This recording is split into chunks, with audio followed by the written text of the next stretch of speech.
Hello বন্ধুরা, এই আজকে আমি একটু পেঁপে দিয়ে একটা নরমাল তরকারি রান্না করব।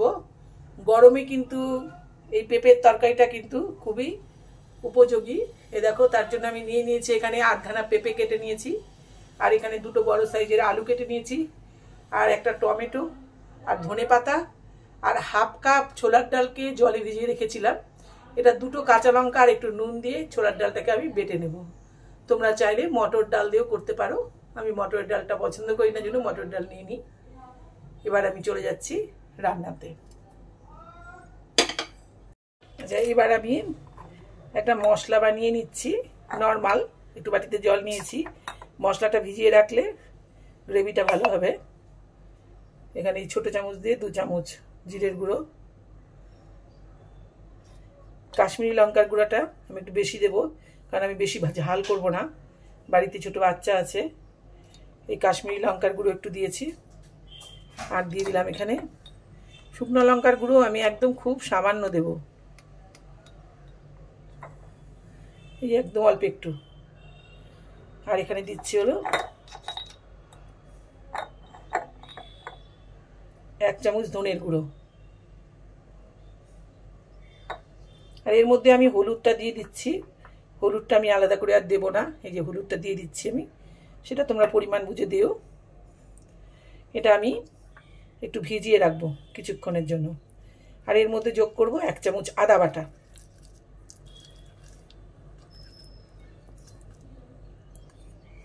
এই যে 1 চামচ আদা বাটা দিচ্ছি। এটাই আমার মশলা। আর কাঠখোলাতে এখন আমি একটু জিরে আর গোলমরিচ ভেজে নিয়ে ওটাকে গুঁড়ো করে নেব হামল দিস্তায়। আমি প্রথমেই যে কাঠখোলাতে একটু জিরে আর কয়েকটা গোলমরিচ হালকা করে ভেজে নেব। এটা কিন্তু খুব বেশি ভাজবে না, পুড়িয়ে ফেলবে না। হালকা ভাজাও যেন হয়, আবার পুড়েও না যায়। এটাকে আমি একটা গুঁড়ো বানিয়ে রাখবো, রান্নার শেষে এটা আমি ব্যবহার করব। এটা কিন্তু হয়ে গেছে, আর ভাজলে পুড়ে যাবে। আমি এটাকে ঢেলে নিচ্ছি। কড়াই কিন্তু গরম হয়েই গেছে। আমি এবার তেল দিয়ে দিচ্ছি, আর এই তেলে সবার প্রথমে আমি ডালটা যে বেটে রেখেছি, এখানে লবণ দিয়ে আর 2টো কাঁচা লঙ্কা দিয়ে এটা দিয়ে একটা বড়া বানিয়ে নেব।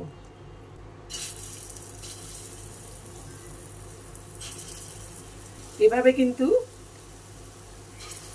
পেঁপে রান্না করলে কিন্তু ভীষণই ভালো লাগে। আমিও আগে পেঁপে খেতাম না, পেঁপের গন্ধটা এবার ভালো লাগে না।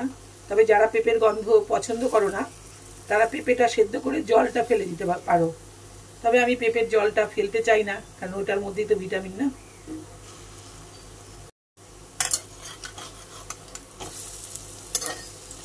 এটা কিন্তু গ্যাসটা কিন্তু একটু কমিয়ে দিয়েই বড়াগুলো ভাজবে, না হলে পুড়ে যেতে পারে।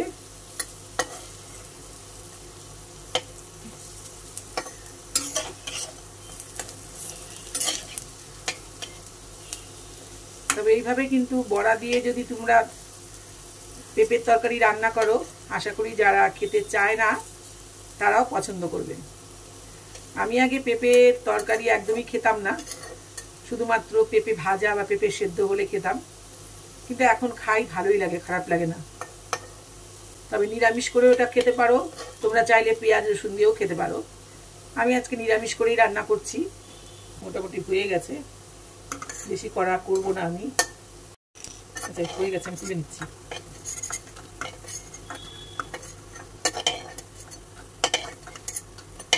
এবার আর একটু ডাল রয়েছে, সে কটাও আমি একইভাবে ভেজে নিচ্ছি। সেই ডালের বড়া তোমরা ছোট বড় যেভাবে খুশি দিতে পারো, সেভাবেও আমি এগুলো উল্টে পাল্টে ভেজে নিচ্ছি। আর এখানে দেখো, এই যে জিরেটা আমি ভেজে তুলে নিয়েছিলাম, এটা কিন্তু ঠান্ডা হয়ে গেছে। এটা আমি হামদিস্তা একটু পিষে নিচ্ছি। এই গুঁড়োটা লাস্টে দিলে তরকারির টেস্টটা কিন্তু অনেক গুণ বেড়ে যাবে।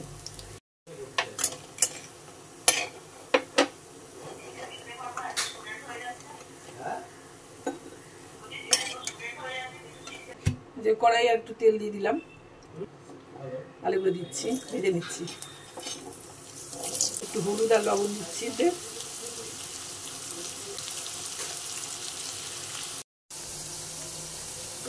এই আলুগুলো কিন্তু আমার ভাজা হয়ে গেছে, তুলে নিলাম।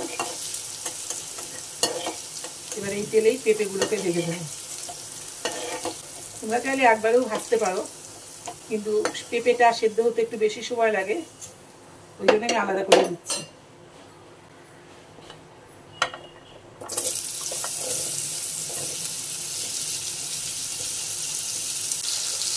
এটা একটু লবণ হলুদ দিয়ে ভেজে নেব। হলুদ দিলাম।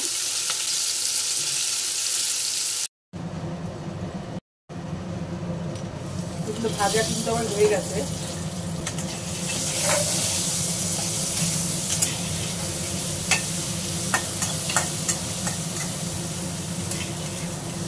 দেখো পেঁপেগুলো তুলে দিচ্ছি। তোমরা চাইলে একবারেও ভাজতে পারো, আমি আলাদা করেই ভাজলাম। আর একটু তেল দিয়ে দিচ্ছি। এবার এতে দিলাম একটু জিরে ফোড়ন, 3টে শুকনো লঙ্কা, এর মধ্যে মশলাগুলো দিয়ে দেবো। ফোড়নটা কিন্তু লাল হয়ে ভাজা হয়ে গেছে। এবার এগুলো দিয়ে দিলাম টমেটো কুচিগুলো। এই মশলাটা যেটা ভিজিয়ে রেখেছিলাম এটা দিয়ে দিচ্ছি।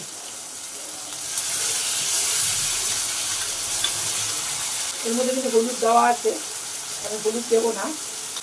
লবণটা খুব বেশি দেবো না, ছোটো চামচ দিয়ে 2 চামচ। এখন মশলাটা ভালো করে একটু জল দিয়ে মশলাটাকে কষিয়ে নেব। মশলাটা ভাজা ভাজা হয়ে এসেছে, আমি এখন একটু জল দিয়ে মশলাটাকে কষাবো। তেল কিন্তু দেখো আমি খুব বেশি কিন্তু দিলাম না, কারণ এই আলু আর পেঁপেগুলো ভাজতে কিন্তু বেশ অনেকটা পরিমাণ তেল লেগেছে, ওই জন্য মশলাটা কিন্তু খুব বেশি তেল দেবো না।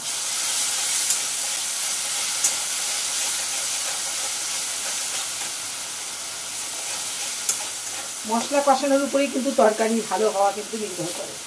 মশলাটা বারবার করে 2-3 বার জল দিয়ে কষাতে হবে।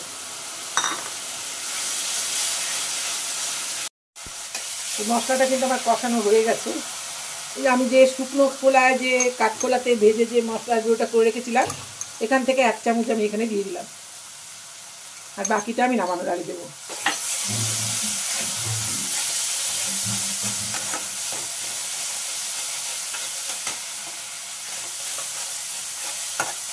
হয়ে গেছে, এটা দিয়ে আর বেশি ভাজবো না।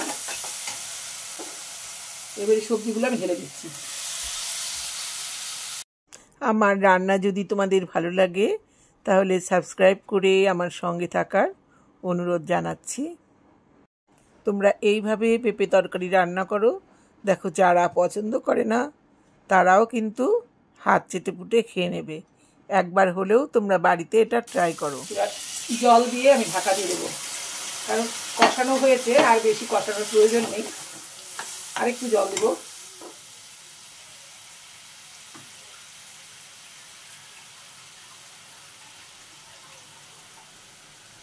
এটা জলের পরিমাণটা কিন্তু একটু বেশি করে দিতে হবে, কারণ বড়া দেবো, বড়াতে কিন্তু অনেকটা ঝোল টেনে নেবে।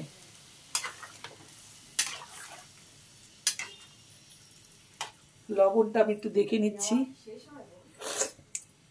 ঠিকই আছে। আমি এটা ফুটে ওঠা পর্যন্ত অপেক্ষা করব, তারপর বড়াগুলো যোগ করব। এই ঝোলটা কিন্তু 4-5 মিনিট ফুটলো। এরকম সেদ্ধ হয়ে গেছে মোটামুটি। আলুগুলো তো একদমই সেদ্ধ হয়ে গেছে, পেঁপেগুলোও দেখলাম মোটামুটি সেদ্ধ হয়ে গেছে সেদ্ধ। এবার এই যে বড়াগুলো দিয়ে দিলাম। ঝোলটা কিন্তু একটু বেশি রাখতে হবে, কারণ এই বড়াগুলো কিন্তু অনেকটা ঝোল টেনে নেবে। আরো 3-4 মিনিট ফুটিয়ে আমি এটাকে নামিয়ে নেব। এই 3 মিনিটের জন্য ঢাকা দিয়ে দিলাম। 3 মিনিট পর আবার ফিরে আসছি। আমার ঝোল কিন্তু রেডি। দেখো ঝোল কিন্তু এতটাও থাকবে না, আরো ঝোল টেনে নেবে। সব সেদ্ধ হয়ে গেছে। পেঁপেগুলো সেদ্ধ হতে সময় লাগে, পেঁপেগুলো সেদ্ধ হয়ে গেছে। এখন এখানে আমি সামান্য পরিমাণে মিষ্টি দিয়ে দেবো। তোমরা চিনি গুড় যা হোক দিতে পারো।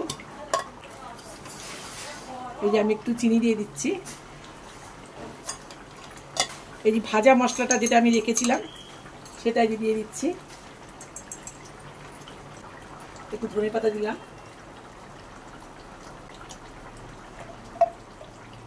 এক চামচ ঘি,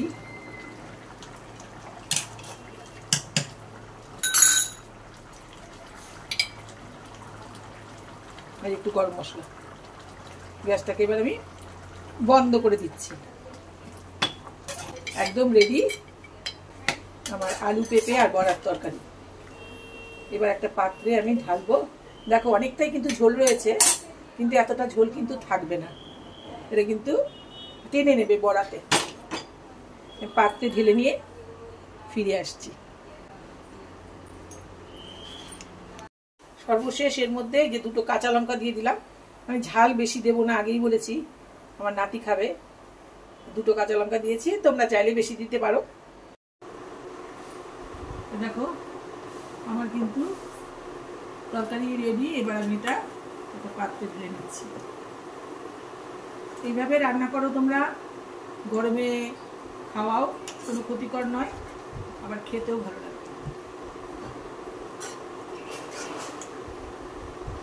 এইভাবে রান্না করলে আশা করি সকলেই খুব ভালো খাবে। ডালের বড়ি থেকেও নিজেরা এইভাবে যদি বড়া ভেজে করো না, ওটার টেস্টটা অনেকটা বেশি হবে। তোমরা এই সেম প্রসেসে ডালের বড়ি দিয়েও করতে পারো।